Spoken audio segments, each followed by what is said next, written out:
Hello, this is Gaofeng. I'm going to demonstrate our project, which is posture detector. First of all, the motivation of the project. Being computer science students, we always suffer from using computers every day. Moreover, if we use computer with poor sitting postures, it will bring several negative impacts to our bodies, including rounded shoulders, headache, and so on. So we decided to build a device to monitor the postures when we are using computers. The device can help us not only adjust our postures while we are using computers, but also remind us to take a rest after using it for a period of time. It also has face recognition functionality to protect your computer from the users other than you.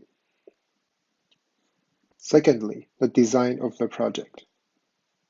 We only needed Raspberry Pi 3B Plus and a camera to fulfill our project. Here's the flow of the project. First of all, the Raspberry Pi will collect the data from the user, including distance, face recognition, and screen time. After processing the data, you'll upload them to the database in every 5 seconds. Next, our end user app will read the data from the database and process them. And finally, the app will show the information for the user on the device. This is our setup. We made a stand for the camera and that it can simply be hung on the monitor. Thirdly, the implementation of the project. First one is distance measuring. The idea of measuring distance is very easy to implement.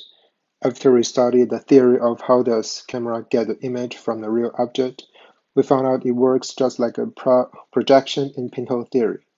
We used trigonometry to calculate the distance between the camera and user. Since we knew all parameters we need, we can get a distance by this formula. By using this method, we can get a distance from a 2D image. We use a measuring tape to measure the real distance to evaluate the result. And it turned out the distance we got is significantly accurate. Although it is restricted by the fixed sensor height, it still performed well on our project. Second one is face recognition. We use Python and OpenCV for our face recognition implementation. Due to we only have one user for a device to recognize, so we choose not to use other machine learning methods for face recognition implementation. Additionally, using OpenCV for face recognition can save some CPU usage of the Raspberry Pi. Number 3 is SMS and email. We use the library in Python to implement the functionality of sending messages to end-user device. The library can not only send emails but also SMS. Every carrier has their own SMS gateways, so you can send an SMS message through these gateways by internet as long as you know which gateway you are going to send. There are 3 scenarios that our Raspberry Pi will send the messages. First of all, when the screen time is more than 30 minutes, we'll send a message to a user and remind him or her it's time to take a rest. Secondly, when the user is too close to the computer, you'll alert the user to keep distance to the computer. And finally, when someone is trying to use the computer that the Raspberry Pi can't recognize him or she, they'll take a picture and send it through the email. Also, send an SMS to alert the user. Database. We use the Spring Boot framework to complete the web pages, design and write an API for ourselves to call. The API is the interface between the Raspberry Pi and the database. The Raspberry Pi requests a post to the interface in the API, and then stores the data and picture in the database. Finally is end-user interaction. We read the data from the database to the web pages and process the data. such as calculating the average distance every day. Our web pages also provide function for user to retrieve information based on the time. It demonstrates the chart of the distance changing at different times of the day. The percentage that user in the adequate distance of the month is visible in pie chart. Next is demo of the project. Now I'm going to demonstrate our project on Raspberry Pi. First of all, I'll show the distance measuring by moving backward and forward. And then I'll test the distance measuring. If the distance is less than 20 inches, it'll send a warning to my phone.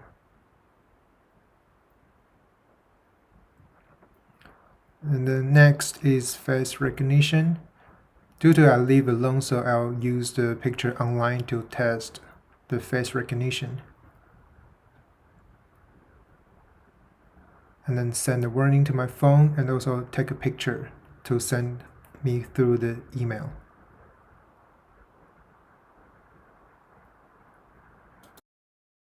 First, we log in our front page. We can see the distance histogram distributed on the day according to the time period. Then we switch to the next picture. We can see the percentage of days of average distance in the current month and the data dist interface. When distance is less than 30 centimeters of the duration time is greater than 30 minutes, or there are photos of illegal users uploaded, the system will pop a warning remind the user. As we can search for the data information according to the data we choose. In addition to the system pop-up warning, there will also be a recording email warning sent to the user's mailbox. Finally, we also provide a window to view the photos of illegal users. That's all. Thank you. Finally, the evaluation of the project. In the project, we have implemented several functionalities and successfully evaluated the project. The Raspberry Pi works brilliant most of the time, but there are still problems we need to solve in the future. First of all, it seems a little bit overload for the Raspberry Pi to do so many tasks at the same time. For example, when you watch the demo video, you'll probably notice that there are lags in the windows, especially when the Raspberry Pi detects there's other person in front of the computer. The screen will start when it takes a picture and send it through the email. The Raspberry Pi uses almost 100% of CPU every time when running the project. I had tried to use the thread to solve the scenario, but the problem is that the Raspberry Pi does not have enough power to do these tasks at the same time. Additionally, messages sometimes disappear after sending SMS. I think it's the gateways on the carrier miss the messages. Overall, in my opinion, the project still has room to improve in the future, but it'll be a useful product for people who use computer frequently. Thank you.